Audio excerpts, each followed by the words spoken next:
If you're following the frontier of large language models, you know the single biggest performance blocker is context length. Hmm. We aren't talking about feeding the AI a paragraph anymore. We're talking, massive documents, entire code bases, maybe 128,000 tokens of dialogue. The AI has to see it all. And this is where the computational rubber hits the road, or I should say hits a brick wall.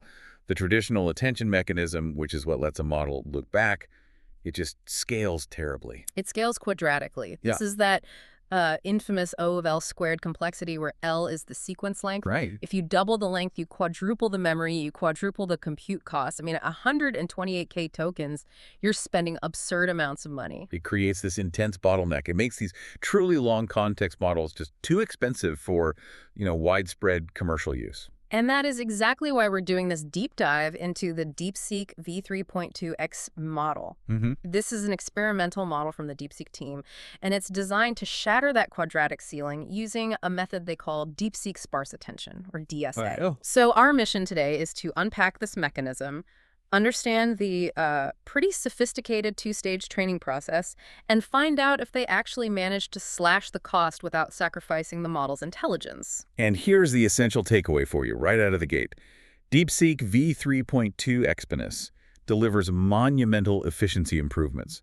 We're talking massive cost savings, especially in long context decoding. And crucially, they did it without any substantial performance drop compared to his predecessor, DeepSeek V3.1 Terminus. And what blew me away in the architectural notes is how surgical this was. Yeah. The sources state the only difference between the super efficient V3.2 and the V3.1 is this DSA. Right, just add it on top. Exactly. It was all achieved through continued training. It's not a redesign. It's like a software patch that yielded a hardware-level performance boost. It's a masterful piece of engineering, but I mean, the question is, how did they pull it off? Right. If you decide to only let the model look at a fraction of the tokens, don't you risk making it, blind to critical details? That is the core conflict of sparse attention, and DSA solves it really elegantly. So the foundational problem, as you said, is that O of L squared complexity. DSA replaces that with an attention complexity of O of LK. Okay, so think of it this way. Imagine you have a document with, say, 100,000 words. That's your L. A dense model has to process every single pair of words. So 100,000 times 100,000. 100,000 times 100,000 connections. Yeah. DSA comes in and says, look, I only need to look at the 2048 most relevant tokens for the word I'm generating now. That's K. So the calculation becomes linear. Exactly. It scales with L times a small, fixed constant K. It's the difference between an email chain with everyone in a huge company and one with just the 5 people who actually know the answer. So the key then is having an extremely effective filter. Mm. And this brings us to the two main components of DSA, starting with what they call the lightning indexer. The lightning indexer is, it's the brain that decides who gets that email. Its entire purpose is to compute an index score between the current token and all the preceding tokens. And this score is basically a cheap estimation of relevance. That's it. How relevant is this old token to the one I'm thinking about right now? And they optimize this indexer for pure speed. We're told it uses a small number of heads, but the really compelling part is that it's implemented in FP8. A low-precision format. And it uses the RILU activation function. They said this was specifically for throughput consideration. It's all about raw speed in the filtering. Exactly. They stripped it down to its most efficient parts. Now, here's a technical detail that often tricks people up when they're reading the source material. Okay. The lightning indexer still performs an operation that scales quadratically, O of L squared. Wait, hold on a second. If the whole point is to escape O of L squared, why is the indexer still running an O of L squared calculation? That sounds contradictory. It's a fair question. It's a crucial distinction between computational complexity class and the actual computational cost. The indexer has to compare the current token against all past tokens to score them, so yeah, mathematically the scaling law is still there. Right. But because the indexer is so lightweight... Using the low precision and fewer heads. Exactly. The actual computation required is orders of magnitude less than the full, high-precision, dense attention in V3.1. It's a very, very cheap O of L squared pre-calculation. Okay, that makes perfect sense. It's like paying a minimum wage intern to sort through mountains of paper so the CEO only has to review the 5 most important documents? Precisely. The interns still handled all the paper, but the CEO's time, the expensive compute was spared. Right. So once those scores are computed, the second component takes over. the fine-grained token selection mechanism. This just retrieves the key value entries for the top K index scores. And for this model, they settled on K equals 2048. That's the magic number. Only those 2048 tokens are passed to the main attention mechanism. That is where the O of LK efficiency gain actually happens. And they implemented this using MQA, multi-query attention. For the listener, why is that specific choice so important? It's essential for minimizing memory bandwidth. By using MQA, they make sure that each selected key value entry is shared across all the query heads for the current token. Ah, so you're not looking it up over and over again. Exactly. If you didn't do that, every single attention head would need its own memory lookup, and you'd just erode all your computational gains right there. Sharing the memory is what makes it work. That kernel optimization ensures the architecture is sound, but a great architecture means nothing if the training doesn't stick right. Absolutely. You can't just slap a sparse indexer onto a dense model and expect it to work. You have to teach it how to trust this new system, which brings us to their fascinating two-stage training process. And this whole journey started from a very high bar. The V3.1 terminus checkpoint, which was already fine-tuned for 128K context. The goal was just to maintain that performance while injecting sparsity. Okay, so stage one was the dense warm-up. This was a short, intense stage focused just on initializing that lightning index. Right. And to do this, they locked down the entire main model.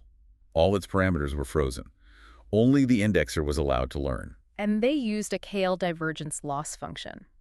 For anyone unfamiliar, you can think of KL divergence as just a way to measure how different one probability distribution is from another. So they were trying to align the indexer's cheap estimated scores with the full expensive attention scores from the existing dense model. They were teaching the intern to photocopy the smart model's notes on what's important. Exactly. It was a quick masterclass for the indexer.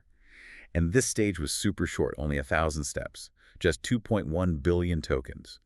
A rapid way to make sure the indexer knew what a good attention pattern looked like. Then came stage two, sparse training. This is the heavy lifting. This is where the token selection mechanism gets introduced, and the whole model has to adapt to only relying on those 2048 tokens. And this required a much longer commitment, 15,000 steps, consuming almost 1 trillion tokens. Wow. And during this stage, they had to handle 2 separate optimization goals at the same time. Right, because the indexer still needs to learn, but the main model also needs to adapt. And the cleverness is how they separated the optimization. They keep optimizing the indexer with KL divergence, but only against the scores of the tokens it actually selected. Okay. Meanwhile, the main model just ignores that and uses the standard language modeling loss. And crucially, they detach the indexer input from the main computational graph. Yes, that's the key. So the indexer is optimized to be a good selector, and the main model is optimized to be a good predictor, despite this severe input constraint. It's a delicate balancing act. Once that core model understood sparse attention, they moved to the complex post-training phase.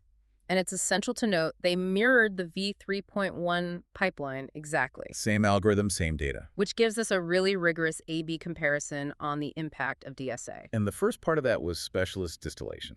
This is a crucial step in modern LLM refinement. They didn't just train one general model, they developed highly specialized models. For specific domains. Right. Mathematics, competitive programming, general reasoning, agentic coding, agentic search. So they create these 5 expert brains, train them with reinforcement learning, and then use those experts to generate the perfect data for the general model to learn from. It is incredibly data intensive, but it pays off. The specialists generate this high-quality, domain-specific data, including 2 critical modes, data for long chain of thought reasoning, The thinking mode. and data for direct response generation, the non-thinking immediate mode. They made sure the general model learns both the process and the result. And the outcome was pretty staggering. The generalized V3.2 model, trained on this distilled data, achieved performance only marginally below the level of the individual specialists themselves. They managed to merge 5 expert skills into one efficient model. The final touch was the mixed RL training. Previous models often use multi-stage training, which can lead to instability. It does. You tackle reasoning, then agent capability, then human alignment, and the model can forget things. Which is where the group relative policy optimization, or GRPO, algorithm came in. Yes, for V3.2, they merged reasoning, agent, and human alignment training into a single integrated RL stage. And the main benefit? The researchers stated it effectively avoids the dreaded catastrophic forgetting issues that plague multi-stage training. You stop the model from optimizing for one skill and accidentally dumping an old, critical one. So stability is key, and of course the reward design was intricate, balancing things like verbosity versus accuracy, using a mix of rule-based and generative reward models. It's a remarkable demonstration of complex alignment stability, which brings us to the part you really want to know about. The payoff. The payoff. Does all this technical wizardry translate into real, usable efficiency? This is where we stop talking about Greek letters and start talking about money. The sources gave concrete cost data estimated from their actual service deployed on H800 GPUs. A standard rate, $2 per GPU hour. And that quadratic reduction from O of L squared to O of LK doesn't just look good on paper. It fundamentally flattens the operational cost curve for long context. It makes it viable for, every business. Let's focus on decoding. So the model generating its response after it has read the massive 128K context. If you look at the cost figures, the difference just grows exponentially as you approach 128K tokens. Yeah, absolutely. When the model is reading and responding right at that 128K token position, the cost per million tokens for V3.2 drops to around 40 cents. 40 cents. And what was a dense model? V3.1. That was costing over $2 per million tokens at that same point. That is nearly a 5-fold reduction in operational cost. I mean, this fundamentally changes the economics of deploying advanced LLMs. It shifts long context from a premium special task cost center to an everyday operational reality. It validates the entire approach. But of course, the next question is, did they pay for this by making the model dumber? Which is why we need to look at the benchmarks. The overall finding is strong. No substantial performance degradation was observed. They held the line. And in some cases, it actually improved. We see the Codeforce's Divan rating jumping from 2046 to 2121. So it got better at coding. Better at coding. Simple QA accuracy also ticked up. The sparse model seemed to be operating at the same or even a slightly higher cognitive level. But there was a fascinating moment of concern in the data. Right, on the high-stakes reasoning tasks. GPQA Diamond, Humanities Last Exam, HMMT 2025. V3.2 initially showed lower scores here. And this is where critical thinking is required. The initial drop wasn't because the model got the wrong answer. The researchers found that the sparse model was consistently generating fewer reasoning tokens. So the problem wasn't a lack of capability, it was a difference in its internal monologue. The chain of thought length. This sparse model, conditioned on efficiency, was just more laconic in its thinking process. It was more concise. Exactly. When they adjusted the experiment, running checkpoints that produced a comparable number of reasoning tokens, that performance gap closed completely. The scarce model was fully capable. What's fascinating here is the implication. The training for sparsity, whether they meant to or not, seems to have taught the model to prune its internal monologue. It suggests sparsity isn't just a computational trick. It might be teaching the model to be a more efficient thinker. And that stability carried through.